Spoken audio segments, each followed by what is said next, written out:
Welcome to The Explainer. So, picture this. You've spent weeks, maybe even months, grinding away on a huge data project. You finally present your findings, and you realize you've answered the completely wrong question. It's a nightmare, right? Well, today we are diving into the one single, most critical, non-technical skill that can stop that from ever happening again: the art of asking the right questions. So let's just jump right in with a question that really gets to the core of what makes an analysis truly impactful. What is the most critical skill for a data analyst? You know, the answer might actually surprise you. It's got nothing to do with the fancy tools you use, the code you're writing, or the cool dashboards you build. It's about something way more fundamental. It's about how you think. Because here's the thing, and this is so important, all the technical skill in the world is totally worthless if you're pointing it in the wrong direction. A brilliant answer to a question that doesn't matter helps absolutely no one. An analyst's real value isn't just in answering questions, it's in their power to reframe them. So how do we make sure we're pointed in the right direction? Well, the solution is a discipline called problem framing. And really, all this means is taking those big, fuzzy business challenges and turning them into specific, measurable, and most importantly, answerable questions that are going to guide your entire analysis. What's really fascinating is seeing how this all plays out in the real world. So let's look at a classic scenario that I'm sure many of you have been in before. Let's call it a tale of two analysts. Okay, on one side, a manager says, "Hey, sales are down," and the analyst, without asking a single question, just dives in. They spend weeks creating hundreds of charts and end up with zero clear insights. That's the trap. But on the other side, you have an analyst who hears sales are down and immediately starts asking clarifying questions. And this just perfectly shows the difference between totally wasted effort and truly valuable insight. It all hinges on that very first response. So how do you make sure you're taking the right approach every single time? Well, you use a simple but incredibly powerful toolkit to bring some clarity to all that chaos. It's called the SMART framework. All right, let's break this down. For your questions to be any good, they need to be smart. That means they've got to be specific, measurable, actionable, and by that I mean the answer actually leads to a decision, relevant to the business goals, and finally, time-bound so it has a clear time frame. And just look at this. This table shows you exactly how the framework can transform those vague requests we all get into questions that data can actually work with.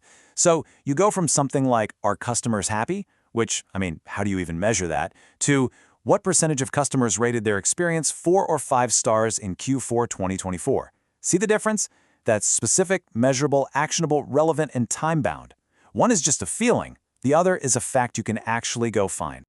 Okay, so let's see how we can build on this framework and turn it into a repeatable process that you can use on any project to turn any vague problem into a valuable question. Here we go, a 6-step process to systematically break down any business problem. You start by just listening. Then you clarify all the ambiguity. You identify the exact metric, define what you're comparing it to, set the time frame, and finally, you consider how to break down the data. Think of it like a roadmap from total confusion to crystal clarity. Let's put this into practice with a classic real-world problem. Our online sales have dropped. Instead of freaking out and just pulling every number you can find, the smart analyst starts asking those clarifying questions. By how much? Compared to when? For which products? In what regions? And just like that, you transformed that vague forward problem into this incredibly powerful, refined question. Why did electronic sales in North India decline by 20% in November 2024 compared to the previous year? Now that is a question you can actually build an analysis around. So, asking the right question is without a doubt the crucial first step. But to really make sure your analysis delivers the maximum possible impact, the expert analyst has 2 more tools in their toolkit. You've got the perfect question, but how do you guarantee that your analysis actually helps someone make a decision? Well, before you even think about touching the data, you have to understand the who, the what, and the why behind the request in the first place.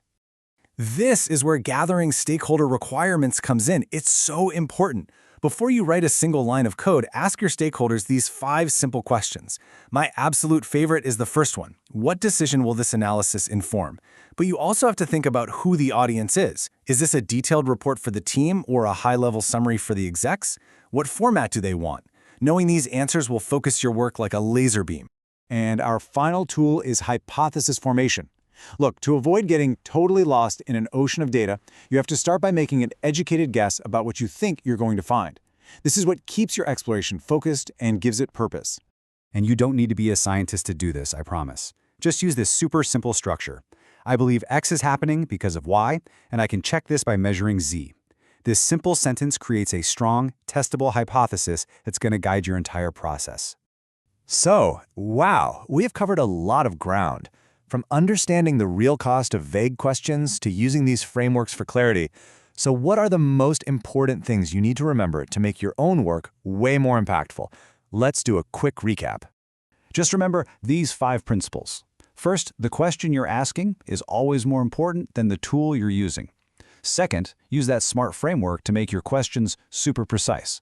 Third, always clarify vague requests. Fourth, understand what your stakeholders actually need to make sure your work is relevant. And finally, form a hypothesis to stay focused. So I'm going to leave you with this final thought, a challenge, really. Based on everything we just talked about, what is the one clarifying question you can ask at work tomorrow that might just save your team an entire week of misguided work? Think about it.